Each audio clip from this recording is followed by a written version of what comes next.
Mon port de pêche et pas de basse. Ici, c'est un problème qui est récurrent avec les années. Quand j'ai commencé à pêcher, il venait causer une fois le printemps, puis après ça, c'était fini. On était bon jusqu'au printemps d'après. Là, souvent, c'est 2-3 fois par année.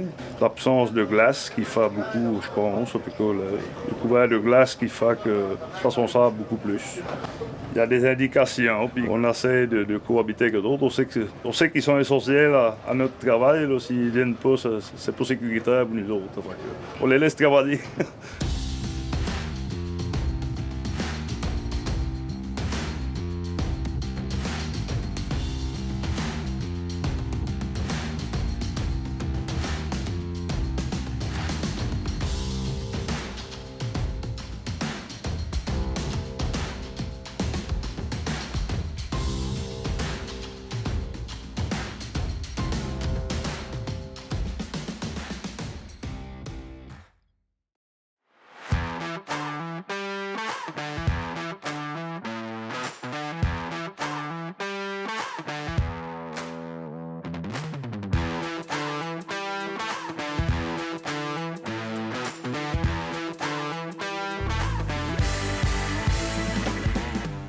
Le dragage, c'est toute une logistique. Apprendre à travailler avec l'incontrôlable.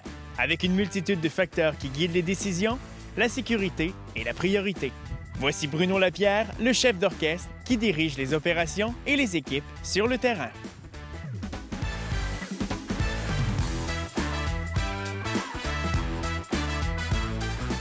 Mon rôle à ce moment-ci de l'année, on est à la mi-saison de dragage. C'est surtout de finir d'orchestrer la fin du dragage pour finir de libérer les havres de pêche.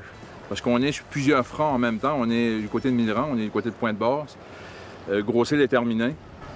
Île d'entrée est comme en attente. Fait que les équipements de dragage se promènent autour du sud des îles. Dans une opération de dragage comme ici à Pointe-Basse, le dragage comme cette année, quand on voit les dragues draguer barre après barre puis qui va au large, qui revient, on n'a pas une idée des quantités qu'il peut y avoir. Mais comme ici, on parle d'environ 1500 voyages de camions d'Irou de sort qu'on va retirer ici du havre de Pointe-Basse pour l'année. C'est énorme comme sort. Il y a des places qui ont de l'érosion, mais ici, on a de l'assablement.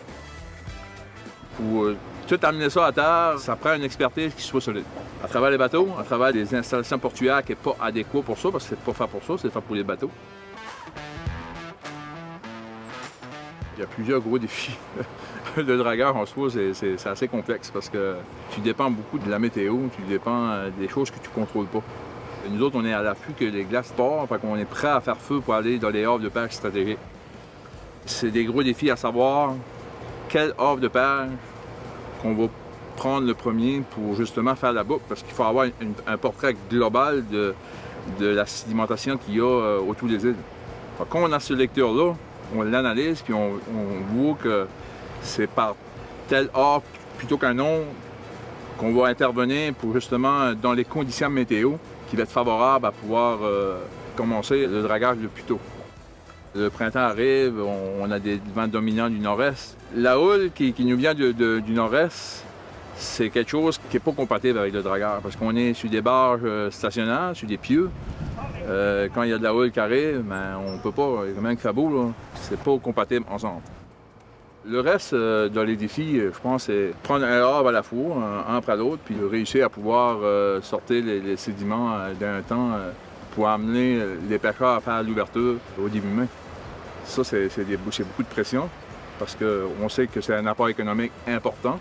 Puis nous autres, on est très conscients de ça, ça fait qu'on va justement pour arriver au bout de la ligne que tous les havres soient sécuritaires pour ouvrir la pêche. Puis quand ça arrive, ça, on a une fierté incroyable. C'est pas beaucoup de temps. On parle de 1 mois et demi pour ouvrir 6 ou 7 havres de pêche. Fait que ça prend une équipe qui est solide, puis une équipe qui sait ce qu'il va. Puis c'est beau de voir ça. C'est comme une équipe d'hockey, on est en série, là, c'est ici. C'est pas mal ça. Là, présentement, on roule à peu près à une douzaine de personnes. Sur 2 équipements, sur 2 fronts. Ce que je sais qu'on contrôle, nous autres, c'est la sécurité du monde qui est là, la sécurité des équipements, la sécurité des pêcheurs qui vivent autour de nous autres. Ça prime toujours, c'est toujours en amont de nous autres, c'est toujours là. Tu regardes les pelles travailler, puis c'est toujours le même mouvement. Tout le monde sait qu'est-ce qu'il y a à faire. Fait que quand tu regardes ça se travailler, c'est comme une grande base. C'est un beat. Nous autres, on a placé notre beat dans une grande base. Après avoir compris la logistique derrière les opérations, dans une prochaine capsule, on vous amène sur l'eau voir comment ça se passe le dragage d'un port de pêche.